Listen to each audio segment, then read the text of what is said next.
Devin White was named the NFC Defensive Player of the Month, and we take our final look at the matchup against the Kansas City Chiefs. Let's go.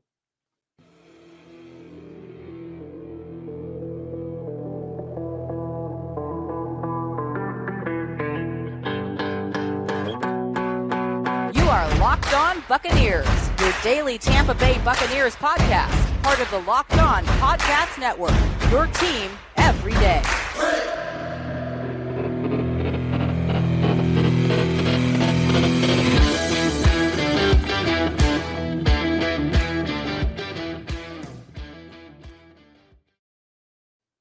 What's up, and welcome to the Locked On Bucs Podcast, part of the Locked On Podcast Network, your team every day.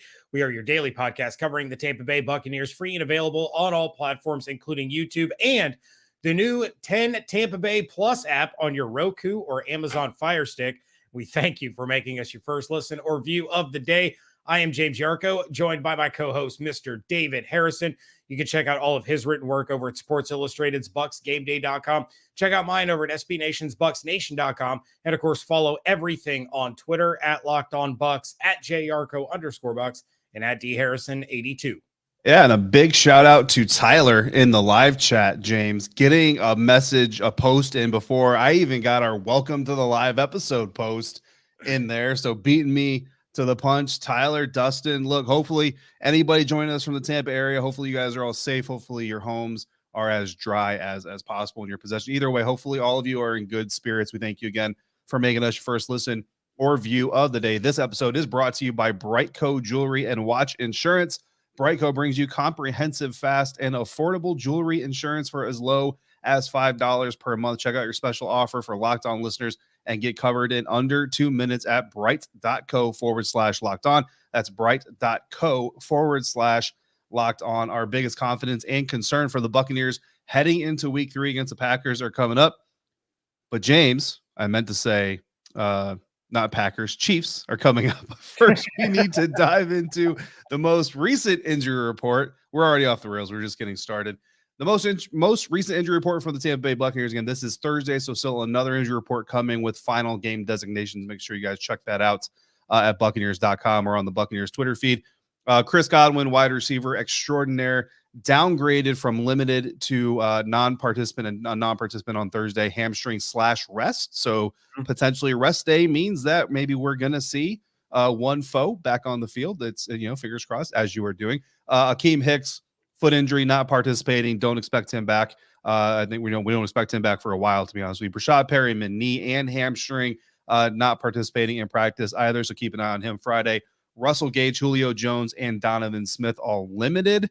Russell Gage, I expect to probably play. Julio is of course a toss-up. Donovan Smith, they've been saying pain management, right? So if it hurts too much, he won't play. If it doesn't hurt too much, then he will play. We'll just have to see when game time comes.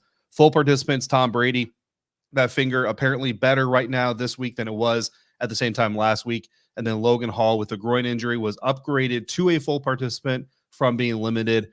So that's good, as we need to see him. Look, first sack of his career came against a Hall of Fame quarterback. Why not get your second against what's most likely going to be a Hall of Fame quarterback? Yeah, I did see some people on Twitter kind of worried about Chris Godwin being downgraded to a did not participate. I'm taking kind of the opposite approach where I'm like, you know what? It's a rest day. Rest that hamstring. He's been, in a limited capacity for a little while now. And I'm actually a little more optimistic that he will play this weekend. And I don't think the rest day is anything to be concerned about. Now, if he doesn't play and the Bucs are without Brashad Perryman, who has not practiced at all this week, that makes things a little more sketchy. But of course, you have the return of Mike Evans. Looking pretty optimistic for Julio Jones, but I'm not concerned in the slightest about Chris Godwin taking a rest day on this. And of course I'm confident he'll be back to practice tomorrow, whether that's in a limited or a full capacity. Yeah, absolutely. Now on the Chiefs side of things, Ronald Jones was out of practice for a second straight day with an illness. Probably very scared to face Devin White and Lavonte David. That's the illness Is homesickness an illness? Homesickness. That's unconfirmed trash talk from yours truly. So that is not. Look, I hope Rojo's okay. I hope, obviously, I hope it's not something serious, but it's just a little bit, tongue in cheek, kind of funny. Kicker Harrison Butker downgraded to a non-participant with an ankle injury. That's big because kickers in these types of games could be big. Marquez Valdez Scantling downgraded to a non-participant on Thursday as well. Limited participants: Michael Dana, defensive end, and Mecole Hardman, wide receiver, upgraded from non-participants to limited on Thursday. Full participants: Chris Jones. It was not injury related, so he's fine, but he was a DNP on Wednesday, but he's healthy. Wide receiver Juju Smith-Schuster, also a full participant, and offensive tackle Andrew Wiley. So those are the Chiefs' injuries. Again, keep an eye on those. Not a whole lot we can glean from them just right now because we don't have any feet on ground. We don't have anybody inside to tell me what's serious, what's not. But James, we do know something that's serious. Devin White's defensive play is serious. Seriously awesome. Yeah. Devin White, NFC Defensive Player of the Month for September. This is his first award in this category. Finished the month with 24 tackles, 3 sacks, 3 quarterback hits, 2 passes defensed, and a forced fumble, all in just 3 games. Had 2 sacks against the Cowboys in week 1. It was his 5th multi-sack game of his career, and he is the first Buccaneers defender to win the award since Lavonte David in the same month 2 years ago, September of 2020, and he is now the 7th Buccaneer in history to win this award. Derek Brooks, Warren Sapp, both winning it twice, as did Simeon Rice. And then you have Shaquille Barrett, Lavonte David, and Barrett Ruud all winning this award.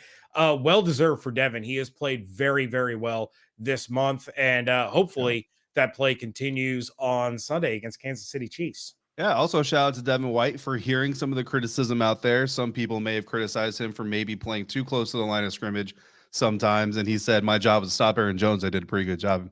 Touche to you, Mr. Player of the Month. That's right. I mean, it's Player of the Month. That's the first step to Player of the Year, right?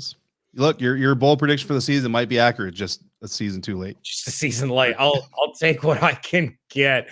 All right. Well, we do have our biggest confidence and our biggest concerns coming up in just a moment. But first, I want you all to imagine the perfect setting.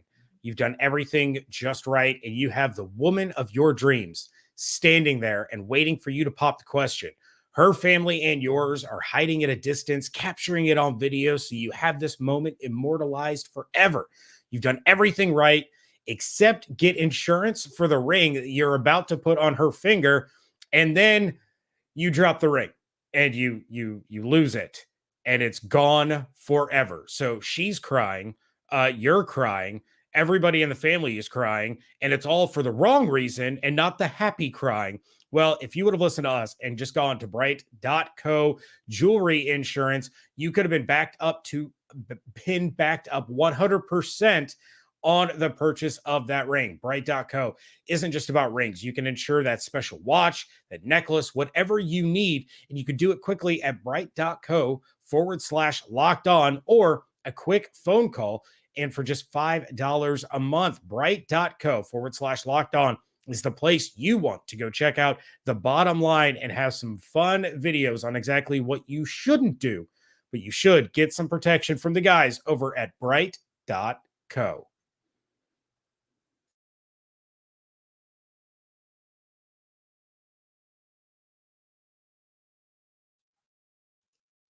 Thanks again for making the Locked On Bucs podcast your first listen or view of the day. Shout out to all of our live viewers here on YouTube. We already said hi to Tyler, Dustin, Lawrence, only Bucs fan, which is that's a clever name. And then everybody else who is not talking but still watching.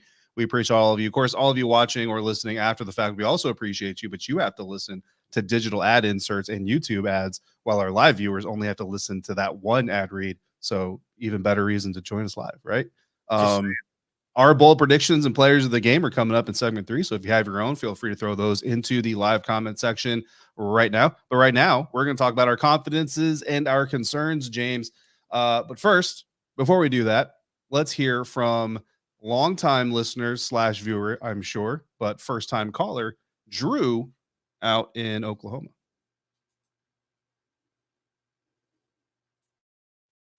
Hello, Bucs fans. It's Drew from Oklahoma. First-time caller here.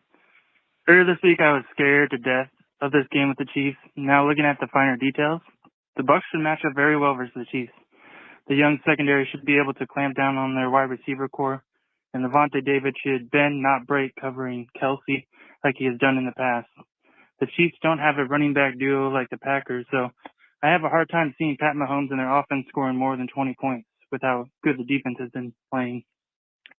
As long as the Bucs offense doesn't give the ball away 2 or more times, we should come out with a win.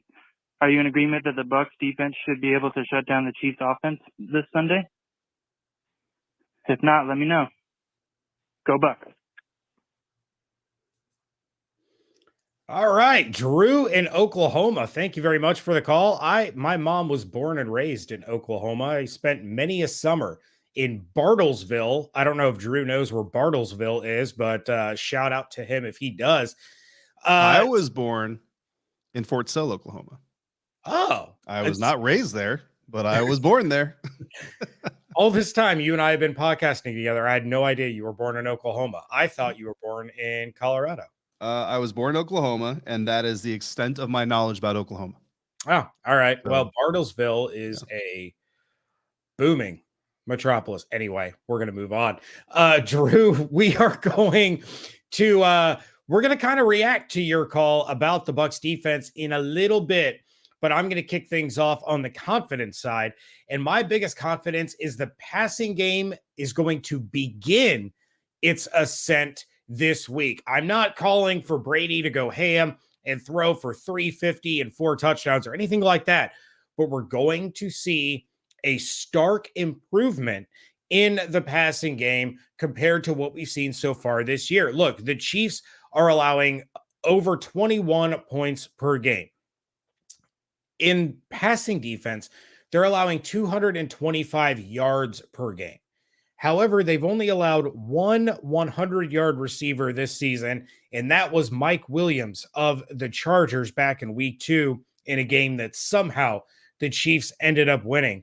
They are pretty stout on the rush defense, and David, you've pointed out numerous times the workload for Lenny.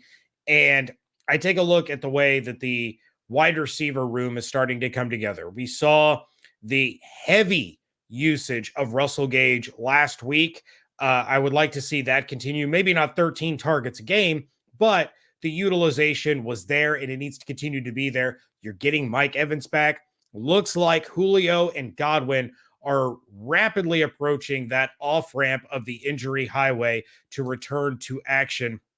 So I do think this is going to be the most efficient and the most productive that the passing game has been so far this season. And from there, it will only continue to get better. Yeah, absolutely. Great reason to be confident. Me, it's the defense. It's the takeaways specifically for this defense, which I mentioned before on this show. I've got 2 teams that I cover. One of them likes to take the ball away. The other one does not. And I'm very happy that this show is the one I get to talk about defensive takeaways. So I'm going to do it any chance I get. The Tampa Bay Buccaneers currently 3rd in the National Football League in interception rate. 4.27% of passes attempted against this defense are intercepted. And that is, again, 3rd best in the NFL, best in the NFC. The next best NFC team, almost a full percent behind them, the San Francisco 49ers. Only the Buffalo Bills and the Jacksonville Jaguars, surprisingly enough, have better interception rates. In sack percentage, so sacks per pass attempt, the Tampa Bay Buccaneers are 8th in the National Football League. So not only getting after the quarterback, but also taking it away when the quarterback puts it in harm's way. And look, Patrick Mahomes, I get it. He's electric. He does a lot of fun things. He makes a lot of weird throws, like Michael Jackson, like smooth criminal tilted on the floor field, still making the throw. Got it. But he also puts the ball in harm's way a lot. And he loves to extend plays and keep things going. That is when Jamel Dean, Antoine Winfield Jr., Carlton Davis, you know the names. That's when those guys are going to take things into their own hands. Lavonte David, Devin White, right? And take that ball away. I think this defense needs to get at least 2 of those. And if they can, it puts them in a very good position to win this game. Yeah, absolutely. Unfortunately, there's nobody for Antoine Winfield Jr. to throw the deuces up to in this one. Unless he were the one to come away with 2 interceptions, then he could just throw them up at anybody. And McCole Hardman can get the trash talk too. It's all good. Yeah, that's true. Juju, do a little TikTok celebration after that interception. You mean doo-doo, Smith-Schuster? Anyway, moving on. My biggest concern actually plays into a concern that you have, but I'm kind of going in the opposite direction. And you've talked a couple of times this week about the utilization of Leonard Fournette, right? He is on pace for career highs in snaps and carries and touches, and I don't know all the numbers. You broke them down again on the crossover episode with Chris Clark on Thursday. For those that haven't seen or listened to that, I highly recommend you do so. But I am concerned about the overcorrection now. And Leonard Fournette said that he spoke with Keyshawn and Rashad about how their time was coming and he can't sustain this level of workload. I'm concerned now that Byron Leftwich is almost going to force feed these two running backs to give Lenny a little bit of a break to the detriment of the offense. I don't mind Lenny taking the lion's share of the carries. I don't mind Rachaad White getting worked in a little bit more. I don't mind Keyshawn Vaughn getting worked in a little bit more, but I don't want to come back after this game with, Rachaad White and Keyshawn Vaughn combining for 75% of the carries because they're trying to ease off the pedal on Leonard Fournette. That kind of overcorrection can really damper the offense. It can stall drives. It can create issues because for right now, there's no question that Leonard Fournette is the best running back on this team, and you need him to be Leonard Fournette if you're going to get this offense going a little bit more. Straying away from that too much could really hurt this team. Yeah, absolutely. Look, just a pinch of Rachaad White, just a pinch of Keyshawn Vaughn, right? Kind of make them earn it. Like, let's do the hot hand, but from the second running back. Like, which second running back is really earning the reps? And let's use those to kind of spell Leonard Fournette. So I love that. My biggest concern is ball security from the receivers. And look, I know it's only 1 week, right? And Brashad Perryman, Russell Gage, let go of some footballs and took the ball out of scoring range or potentially scoring range for the other one near midfield. But those are big. Those are big plays. And when you're talking about how banged up this wide receiver core has been, those are kind of your top two guys. Those are the guys you really came into that Green Bay game relying on. So definitely need to make sure that's not going to become a habit. Truth be told, if it was like Scotty Miller that fumbled one of them, honestly, we'd all just kind of be saying, you know what? Yeah, Scotty's just not having a good year right now. And then that's just kind of one more thing. But Brashad and Russell, I mean, Russell lesser in the usage, but Brashad Perriman specifically, they've kind of been the heroes while these other guys have been on the mend, or Mike Evans has been cooling off in the locker room or missing a game for beating up poor Marshawn Lattimore and picking on the young fella. So even if, Mike Evans obviously coming back, even if Chris comes back, still need to be able to rely on those third and fourth guys. So I want to see them clean up the ball security issues. Again, not a huge concern, but I mean, if that's the concern I have for this weekend, I think honestly, we're probably in pretty good shape. Yeah, I don't think that the ball security issues are going to be a trend for the receivers, at least as far as the fumbling concerns. I am concerned with the ball security in terms of actually bringing the ball in for some of these other guys, especially Scotty Miller. I don't know what's going on with him. Like, I equate this to a baseball player or a golfer having the yips. It's almost as if, there needs to be something to break him out of this funk. Maybe that's a 50-yard touchdown this weekend. I'm not really sure, but that's kind of the way I look at this now is he basically has the yips. So we are going to get into our bold predictions, our player predictions. David is going to make some game picks after a certain listener called me out. We're going to get to all that in just a moment.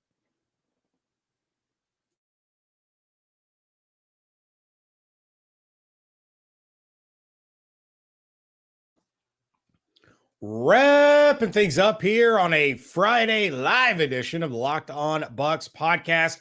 And David, it is time for predictions. Let's start things off with our bold predictions. Then we're going to get into our predicted players of the game. We're going to get into some other NFL games very briefly, and then our final scores. I'm going to kick things off on the bold prediction side. Mm-hmm. Last time these two teams faced, Patrick Mahomes was hit 10 times. He was sacked 3 times, threw 2 interceptions. and ran for 497 yards behind the line of scrimmage. The pass rush is going to get to Patrick Mahomes yet again. The Bucs defense, the pass rush lives rent-free in Patrick Mahomes' brain for eternity. So the Bucs defense is going to come away from this one with 4 sacks and 2 takeaways. Love that. Listen, I don't know if everybody out there knows, but Coach Bieniemy and quarterback Mahomes got into a little tissy, a kerfuffle during the Indianapolis Colts game. Travis Kelce has been on his own podcast talking about his frustrations, not only from the Colts game, but from the game before where he had an opportunity to make a play for his team. Didn't.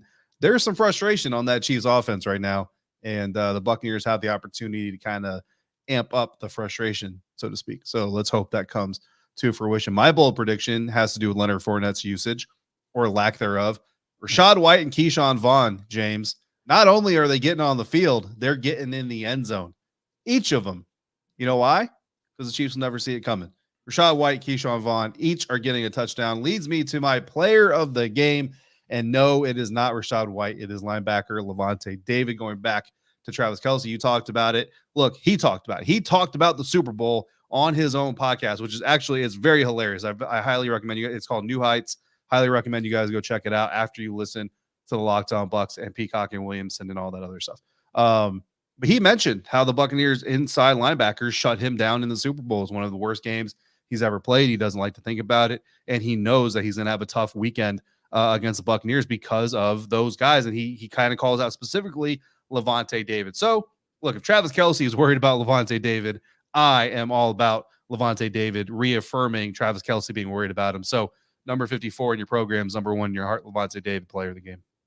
Yeah, I have absolutely no qualms at all about you picking Lavonte here. It's a great pick, and he's going to go out there and he's going to do what Lavonte David does, and that is handle business. My player of the game is somebody that you and Chris talked about on the crossover episode, who's going to be out for a little bit of a statement, and I fully believe that is what is going to happen, and it's a big reason why my confidence this week is that the passing game starts to get going. My predicted player of the game is going to be Mike Evans. He will go for over 100 yards. He will get in the end zone. He is going to have himself a day. Doesn't matter if Chris Godwin and Julio Jones play or don't play. Mike Evans is going to want the ball all the time. He's going to go up to Tom and say, you know those 13 targets that Russell Gage had last week? Yeah, I better get more than that tonight because I'm about to roast this secondary. Feed me the ball. We're going to win this game. Player of the game, Mike Evans. All right, David, we are going to get to some other NFL picks, but first, we need to get to a voicemail where our good buddy, longtime listener, Kevin from Orlando, straight up called me out. So let's go ahead and get to it.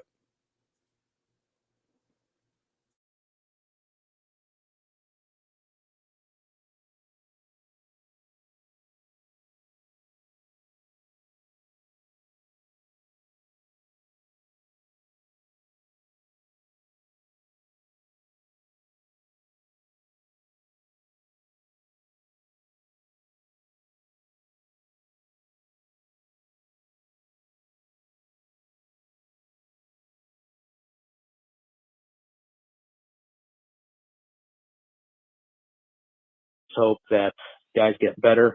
The team will start performing again, especially on offense. Kudos to the defense, keeping them in the game, though.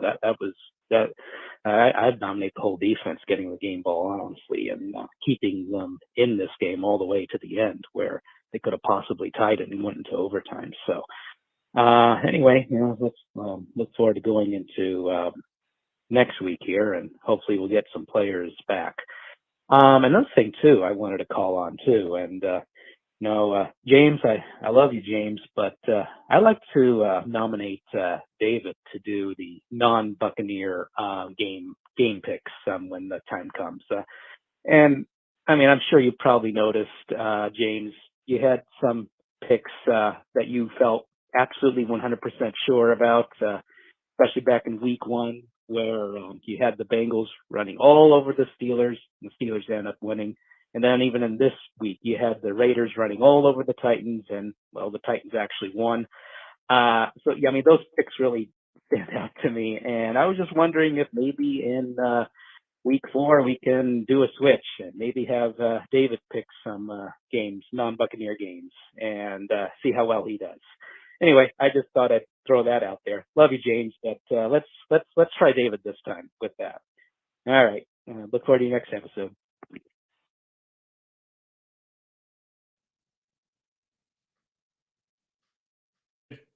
Kevin from Orlando, thank you for the call. We were having some audio difficulties, and then I made an audio difficulty on my own by leaving my mic muted. Anyway, real quick, in my own defense, had I known about the weather forecast in Vermont, I would have picked the Tennessee Titans.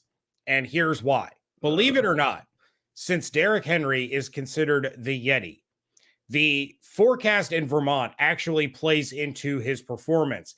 And when you have the first snowfall in Vermont, Derrick Henry gets at least 1 touchdown and at least 90 all-purpose yards. Had I known that, I'd have taken the Titans. But unfortunately, I forgot to check the Vermont forecast before making that very, very firm pick of the Raiders. Yeah. So, it's interesting. David, you are going to pick the games this week. So we're going to start things off in London. The Minnesota Vikings -2.5 against the New Orleans Saints. You know, I initially decided to go Vikings in this one. I just had this gut feeling, so I'm going to go with my gut feeling. This is going to be my upset pick in this list of games.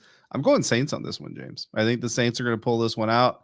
Not a whole bunch of analysis. I mean, honestly, originally I was kind of like, well, maybe I should go Saints because Dalvin Cook is banged up, but he was a full participant in practice Thursday.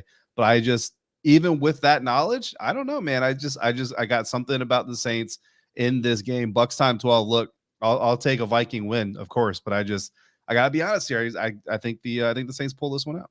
Even if it's Andy Dalton at quarterback? Even if it's Andy Dalton at quarterback, it's just that let James pick them now. Here you go. Hey, look, just for the record, I would have picked all the games that James picked last week too. So I also went 0 for 3. I just didn't put it on record. So you know what it is What's that? Because they play at like 9:30 in the morning. Yeah. Kirk Cousins might get real confused that it's a primetime game since they're the only game on at that moment in time, and he'll completely implode. So you might be onto something here.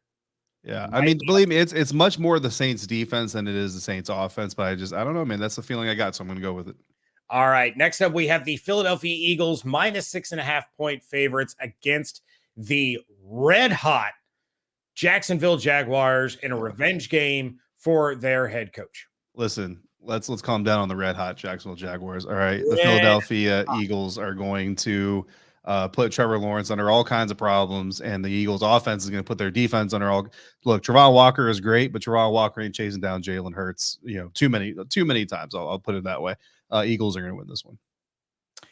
Yeah, I would agree. Finally, in what many might think is the game of the week. Yeah. The Buffalo Bills 3-point favorites on the road facing the Baltimore Ravens. Yeah, this one's really interesting. And Lamar Jackson is actually my fantasy quarterback in 2 leagues. So obviously I want Lamar to do very, very well. Real quick sidebar. I think the Eagles are a real deal. I don't know about the real deal, but I think they are the best team in the NFC East. So I don't know if that fully answers the question. I got the Bills here, man. Look, the Bills by and large, they dominated that Colts game and just found every way under the sun to defeat themselves. And I love Ken Dorsey's passion in the press box up there. Actually, Commanders offense coordinator Scott Turner, we asked him about that. He knows Ken very well. He said he feels for him, basically, is how he left that. But the thing that I like about that tirade, James, if you watch Josh Allen during that, so as he's getting ready to walk off the field at the end of the game, he's holding his helmet up. Yeah. What is he hearing? He's hearing his offensive coordinator freak out. What does Josh Allen do in that moment? He slams his helmet on the turf, not because he's mad at himself for losing the game, because he's mad at himself and his team for doing that to his offensive coordinator. This is an offense that's going to come back to look to pick up their offensive coordinator. And that's why I got the Bills beating the Ravens on the road. Yeah, and Von Miller came out and said that he loved that out of Yeah. Ken Dorsey, who's I still would very too if I was a player. I mean, I get what they're saying, like, the professionalism and all that stuff. But I mean, honestly, look, this is a combative sport. You need heat, you need energy sometimes. So I actually enjoyed seeing that out of Ken Dorsey. I'm sure the NFL did not enjoy it after sending out a memo about how to treat Surface tablets. But you know what? You made billions of dollars. You guys will be all right. And Ken Dorsey's still upset about getting screwed out of a national championship. Anyway, Bucs time 12. You may not want to let me pick the games now anyway, because it is time for our score predictions in this one. I do believe that the passing game does get a little bit more on track. I do believe that the defense is going to give Patrick Mahomes fits, but I also do believe that the Chiefs are going to end up winning this game. I am taking the Chiefs 24-20. Yeah, you are. Dustin's got the Bucs coming back for a 24-21 win. Johnny has the Bucs winning 31-17. I will say this to Dustin: stop cheating, sir. I have the Buccaneers winning 24-21, and I put mine on record on Thursday on the crossover episode. Buccaneers winning 24-21. I will not be wrong 2 weeks in a row. Yeah, it's a rare occasion when I don't pick the Buccaneers to win. I just don't have a great feeling about this game. One real quick last bit of news and a positive story in light of everything going on in Florida, but the Glazers are donating $1 million towards hurricane relief. Quote, the destruction suffered in Southwest Florida and the damage inflicted throughout our state will be felt for some time. It will take entire communities' resiliency working together for an extended period, and our family is committed to aiding in that recovery. Our thoughts and prayers are with the countless people affected, the heroic first responders, and all of those helping to keep others safe, end quote. So, phenomenal move by the Glazer family, reaching out and trying to do what they can to help in the hurricane relief. That is going to do it for this show. Shout out to Drew and Kevin for your voicemails, and a shout out to Patty in the UK. He did call in with well wishes for all of those affected by Hurricane Ian. Very kind of you to do so, Patty. Appreciate you and hope all of you are going to come out of this all right. Thank you again for making Locked On Bucs your first listen of the day. Now make your second listen the Peacock and Williamson NFL show. Brian Peacock and former NFL scout Matt Williamson give you the expert NFL analysis in less than 30 minutes. It is free and available wherever you get your podcasts. We will be back live almost immediately following the Bucs Chiefs primetime game. Make sure you come back and check out the live show on YouTube. Join the live chat as we react to everything that happens in that game. If you have reactions, questions, topics, concerns, anything at all, you can leave us a voicemail at 813-444-5841 or send us an email at lockedonbuckspodcast@gmail.com. Check out David's work over at bucksgameday.com. Check out mine at bucksnation.com. And make sure you follow along on Twitter at LockedOnBucks, at Yarcho_Bucks, and at DHarrison82. Hope you all have an absolutely outstanding weekend. Stay safe, stay healthy, fire those cannons. And we thank you so much for joining us right here at Locked On Bucs.